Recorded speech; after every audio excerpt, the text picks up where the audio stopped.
అసలైన సిసలైన నడుస్తున్నది మహారాష్ట్రలో. చిట్టా నంబర్ 4 అసలైన సిసలైన ఆట ఏం నడుస్తుందంటే ఓవైసీ వర్సెస్ ఫడ్నవీస్ నడుస్తుంది. ఓటు జిహాద్ అని చెప్పి మాట్లాడుతున్నారు. అసలు ఈ ఓటు జిహాద్ ఏంది గట్ల ఎవరన్నా అడుగుతారా? మేము వెనుకటికి అడిగినాం. ఎప్పుడు అడిగినాం తెలుసా? స్వతంత్ర పోరాటంలో అడిగినాం మేము ముస్లింలు అందరినీ కలిసి ఓటేయాలని. ఇప్పుడు ఏడు అడగలే. అరే ఉలేమాగాడు ఏమి ఇచ్చిండ్రా బై ఓవైసీ నువ్వు చెప్పరాదు. 17 పాయింట్లు పెట్టి ఏం చెప్పిండు? మా మామ మాట్లాడాడు. మా మామ కావాలం జైలు తిప్పుడుకే సరిపోతుంది. దేశం కోసం, ధర్మం కోసం, దేహం కోసం, ధనం కోసం తాకట్టు పెడతాడు. మా మామ మాట్లాడతలేడు కాబట్టి కదా ఇవన్నీ మాట్లాడాల్సి వస్తుంది. మామా నువ్వు ఏం చేసినావు మామా అని అనగానే మమ్మల్ని కాటేసే ఓసి నేను ఏమడుగుతున్నా అంటే 17 point formula 14 point formula OC ఏదైతే మీ ఉలేమా మహారాష్ట్రలో 14 పాయింట్ ఫార్ములా ఇచ్చింది కదా, ఈ 14 పాయింట్ ఫార్ములా మీ ఆడి పేరేంది? ఆ నోటికి కూడా రాదు నాకు పొద్దున ఆడి పేరేందన్న? మీ పాకిస్తాన్ అయ్యా నాజాజ్ ఔలాద్ గాడు ఉన్నాడు కదా, అని పేరేంది?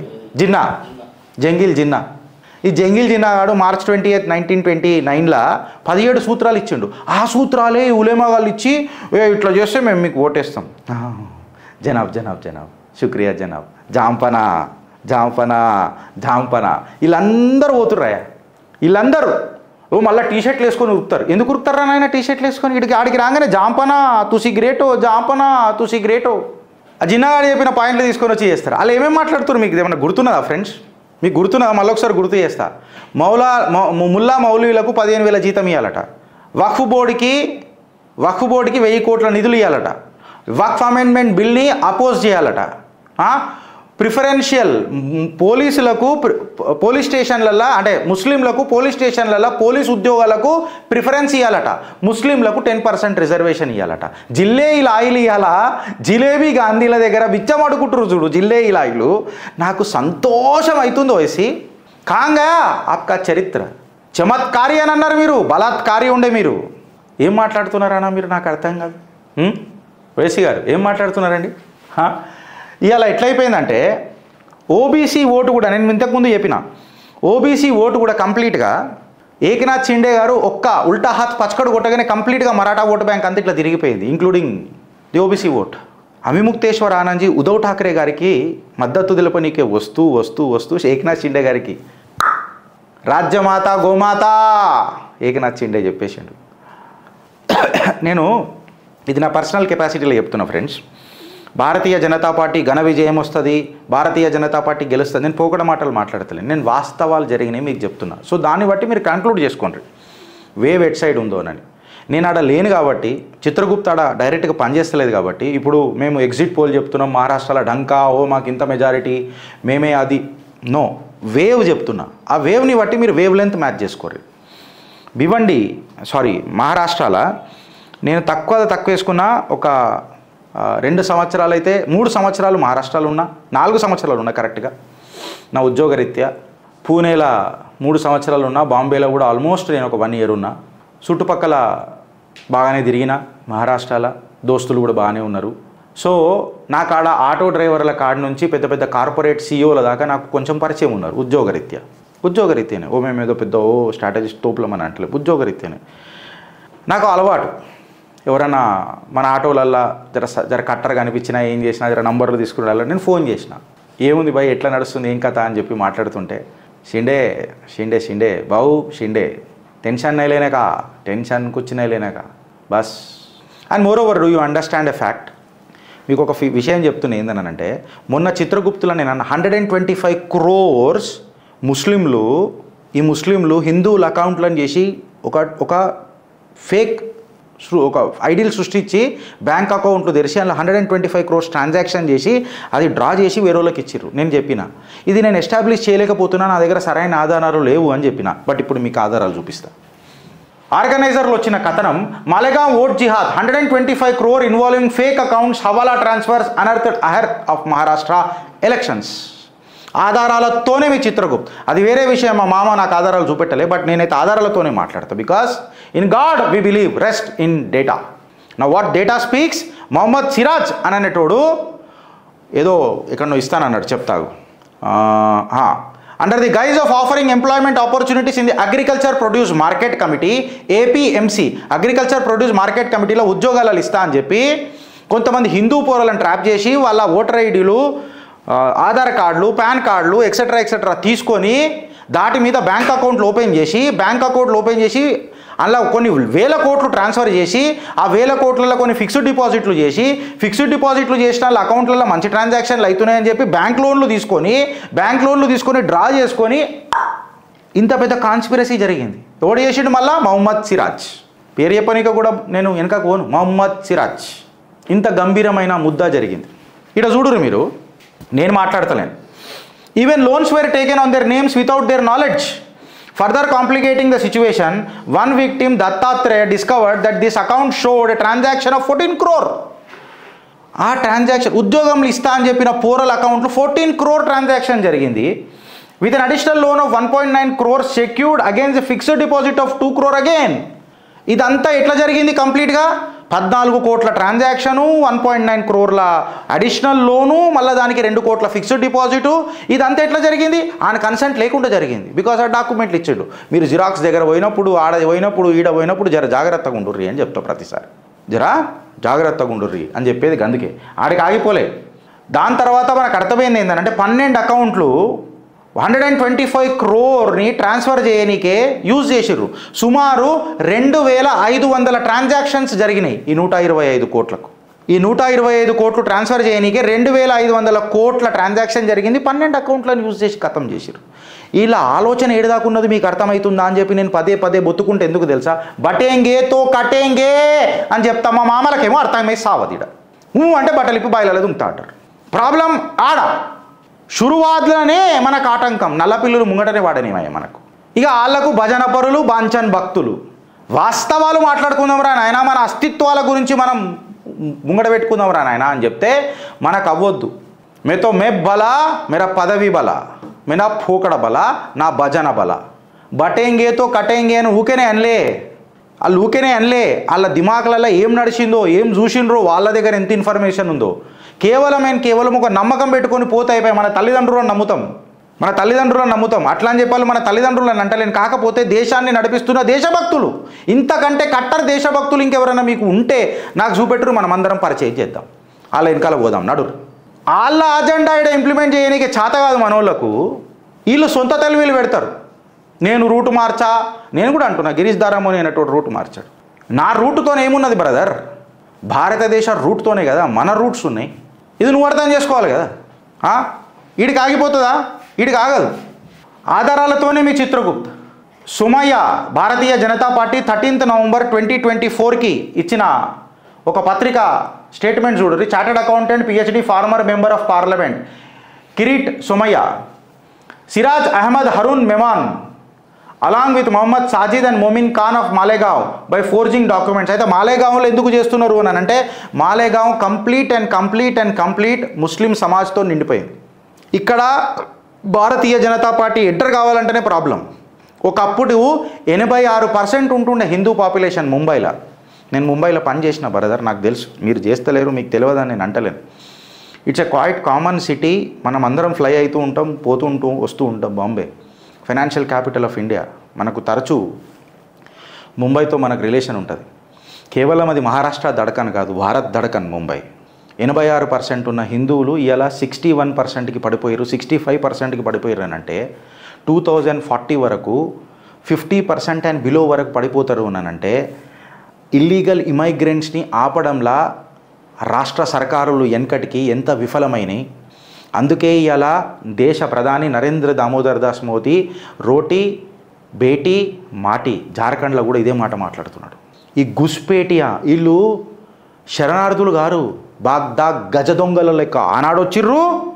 మన మహిళలను చూడలే, పిల్లలను చూడలే, మన దేవాలయాలను చూడలే, మన ఆచారాలను చూడలే. ఇవాళ సెక్యులర్గా డొంగ్ మాట్లాడుతున్నారు. జెనోసైడ్ల మీద జెనోసైడ్లు ఆల్రెడీ సాక్ష్యాలు ఉన్నాయి. దాన్ని లెక్కలేవు. ప్రాబ్లం అది. దాన్ని లెక్కలేవు.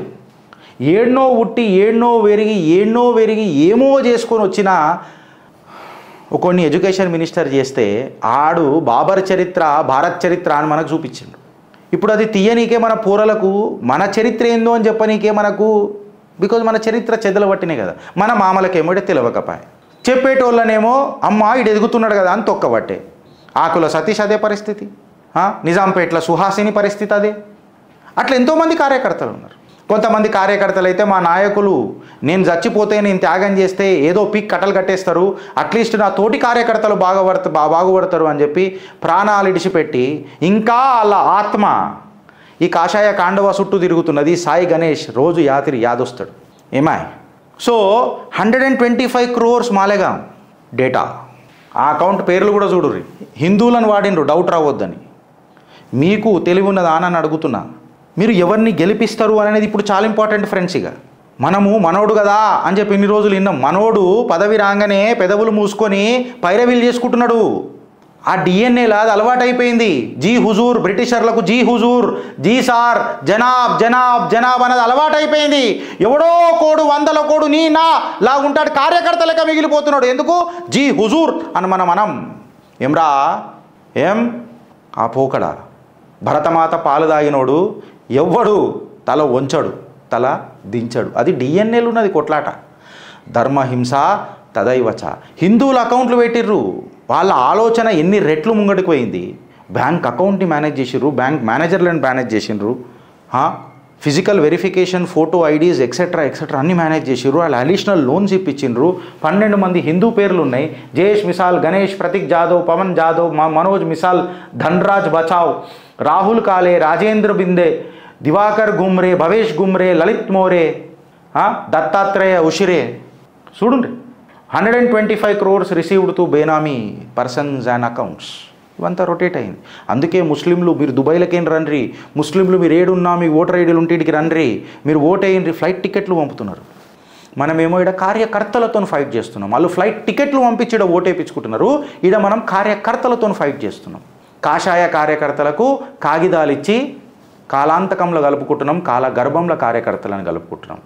బటేంగే తో కటేంగే అన్న అర్థం ఫస్ట్ తెలంగాణ బీజేపీ నాయకులకు అర్థమైందా అని అన్నది నా మొదటి ప్రశ్న. Stay tuned with Chitragupt friends. రేపు ఒక మంచి కథనం తీసుకొని వస్తాం. దీనిపైన చర్చ కంపల్సరీ ఉండాలి. సో రేపు ఈరోజు మీరు ఎంత రాత్రైనా కొంచెం పొద్దుగాల లేచి or to that matter time తీసుకొని జర చిత్రగుప్త్ రేపు చూడండి. ఆధారాలతో ఒక ఎక్స్ప్లోజన్ చేస్తాం. ఎక్స్క్లూజివ్ న్యూస్ మీకు ప్రజెంట్ చేస్తాం. మేము న్యూస్ ప్రజెంట్ చేయం ఫ్రెండ్స్, మేము మీకు యాక్చువల్ ట్రూత్ని, నిజాలను పరిచయం చేస్తాం. న్యూస్కి నిజానికి చాలా తేడా ఉన్నది. నేను చెప్పాలనుకున్నది న్యూస్, ఏం జరిగిందో అది నిజం, ఏం జరిగిందో అదే చెప్తాం. జరగబోతుంది ఏందో నరేటివ్స్ చెప్తాం. కాకపోతే ఈ నరేటివ్స్కి డాట్స్ ఈ నిజాల మీదనే ఆధారపడి ఉంటాయి. Because this is your Chitragupt. ఎవడో కొన్కిస్కా గొట్టం మామ వచ్చి బ్యాన్ చిత్రగుప్త్ అని చెప్పి 4-5 పోస్టర్లు పెడతానంటే మీరు ముగ్గు పోసి కట్టిన అర్ర చిత్రగుప్తుని. ఈ చిత్రగుప్తు ఒక సామాన్యుడి పోగడతో నిలబడ్డది, సామాన్యుల కోసం నిలబడ్డది. ఈ దుకాణము is not affiliated to me and I stand on my word. Record this, నా స్టేట్మెంట్ని రికార్డ్ చేసుకోరు ఫ్రెండ్స్. నిన్న నాకు ఒక ఆమె ఫోన్ చేసింది. అమ్మ మీరు నాకు 2 సార్లు ఫోన్ చేసిరమ్మా, నిన్న నాకు తాకిడి, మా ఆఫీస్కి తాకిడి జర బాగుండే, సో నేను మీతో మాట్లాడలేకపోయినా. ఖచ్చితంగా మీతో మాట్లాడతా. నా ఒక కార్యకర్త ఆర్మూర్లు ఉంటాడు, ఒక కార్యకర్తకి ఏదో చిన్న ప్రాబ్లం వచ్చిందంట. రెస్పెక్టివ్ సిస్టమ్తో కూడా మేము మాట్లాడతాం. అన్నా జర లేట్ అయింది, అన్నా అనే పలుకుకి ఒక విశ్వాసం చిత్రగుప్త. ఇది మన చిత్రగుప్త. నిన్ను ఉంచుతారా సంపుతారా మీరు డిసైడ్ చేసుకోరు. చిత్రగుప్త్కి ఫరక్ పడదు, గిరీష్ దారామునికి ఫరక్ పడదు. స్వచ్ఛందంగా మీ చిత్రగుప్తు ఉండాలన్నదే నా భావన. ఇది ఎట్లుంటుందనంటే అదేమంటారన్నా మా శ్రీధర్ అన్న మంచిగా అంటాడు, పైసలు ఇచ్చిన అనుచరులు మాకు లేరు, అనుబంధంతో ఉన్న అనుచరులు కూడా అనలేము, ఆత్మీయులు మాకున్నారు. Last but not the least, నేను చెప్పొద్దు అనుకున్నా బట్ చెప్తా. గిరీష్ దారామోని అనే నేను ఫ్రెండ్స్, నేను మీ అభిమానానికి దాసుడినైనా. నేను అభిమానం అననా ఇది నా జన్మల చేసుకున్న పుణ్యం అంట. నేనెన్నడూ మీ దగ్గరికి రాలే, ఎన్నడూ ముఖపరిచయం నాకు లేదు. ఏ ముఖపరిచయం లేకున్నా అన్నా నీకున్నాం, గిరీష్ నీకున్నాం, అట్లెట్లా గిరీష్ అని మాట్లాడిరు నాకు. నేను చాలా భావోద్వేగానికి గురైన. నేను సీరియస్గా చెప్తున్నా కదా, నేను నా పర్సనల్ లైఫ్లో నేను ఇంత ప్రేమ చూడలే. నా పర్సనల్ లైఫ్లో కూడా నేను ఇంత ప్రేమ చూడలే. ఆ భరతమాత మీద ప్రమాణం నేను చెప్తున్నా. నా ఇంట్లో ఒక చిన్న మనస్పర్ధలు వచ్చినాయి, ఏం కాలే. గిరీష్ దారమోని అనేటోడు ఎక్కడ పోలేడు. బతికినా భారతీయ జనతా పార్టీయే, సచ్చినా భారతీయ జనతా పార్టీయే, సచ్చిపోయి శరీరం అంతమైనా ఆత్మ భారతీయ జనతా పార్టీలనే ఆ సంఘ సిద్ధాంతం చుట్టే. ఇంకా కరెక్ట్గా చెప్పాలనంటే నమస్తే సదా వత్సలే మాతృభూమే, దిస్ ఈజ్ వి. తువాళ్ళ చెప్పు మడత పెట్టి కొడతారు, ఫస్ట్ నేనే కొట్టుకుంటాను గట్ల. ఏదైనా డెసిషన్ సీరియస్గా ఉంటే మీకు చెప్పే అవుతుంది తప్ప చెప్పకుండా మాత్రం ఏది కాదు. నా డెసిషన్ ఏదైతే అవుతుందని అన్న చూడు, నేను ఏ నరేటివ్ తీసుకుంటానన్న డెసిషనే ఉంటుంది తప్ప నేను మా కార్యకర్తలు వీళ్ళు మాట్లాడతారు చూడు, నేను మా కార్యకర్తలతో మాట్లాడి నేను నా ఫ్యూచర్ ఎండేవియర్స్ ఎట్లుండాలో నేను డిసైడ్ చేసుకొని చెప్తా. My future is bright. మామా, ఓ మామా, I know what I don't know, Mama, but do you know what you don't know? Mama, I know what I know. Do you know what you don't know? ఎందుకంటే మామా, నేను సమర్పణ భావంతో నా గురువుల దగ్గర బోధన తీసుకున్నా. సమర్పణ భావంతో నాకు ఒక మనిషి ఫోన్ చేసిండు, చెప్పిండు, గిరీష్ సమర్పణ భావంతో ఉన్నప్పుడు అర్జునుడు తన శక్తిని, తన ఆలోచనని, తన మనసుని, తన మేధస్సుని ఆ పరమాత్మ చేతిలో పెట్టి మాట్లాడిండు. కర్ణుడికి పరాక్రమం ఉన్నా, ప్రతిభావంతుడైన మిత్ర ధర్మబంధంలా బందీ అయిండు. నువ్వు ఆ పరమాత్మ సన్నిధిలో బందీ అయ్యాను. ఠీకే, ఇప్పుడు నన్ను కొంతమంది పాషాణం అంటారొచ్చు. గిరీష్, నువ్వు ఇట్లా మాట్లాడుతున్నావు, నువ్వు ఒక పాషాణం విరా, కట్టర్ కాని విరా. నేను పాషాణాన్నే ఉండొచ్చు, రాయినే ఉండొచ్చు, కాకపోతే ఆ ఎగిరే పంకైనా ఈ రాయైనా పాషాణమైన కలిసేది ఆ పరమాత్మ స్వరూపంలోనే కదా. ఎగిరెగిరి దుంకి నా భరతమాతకు నేనెందుకు దూరం కావాలి, ఈ నేలకు ఎందుకు దూరం కావాలి? ఆ పరంధాముడు పెట్టిన నేలకు నేను రాయైనా సరే అక్కడనే ఉంటా, పాషాణై మునుగుతా. పరమాత్మ సన్నిధికి చేరేది మాత్రం ఇద్దరు ఒకటే కదా. సో ఆ భరతమాత ఒడే కదా. సో ఆబ్వియస్గా ఈ మామలకు చెప్తున్నా. ఇప్పుడు మీరు అనుకుంటారు కదా కాషాయ కార్యకర్తకు చాయిస్ ఏముంది అని, మీకు ఛాన్స్ ఇచ్చుడు బంద్ చేస్తాం. తెలంగాణలో కాషాయ పార్టీ తెస్తాం. భారత్ మాతాకి జై.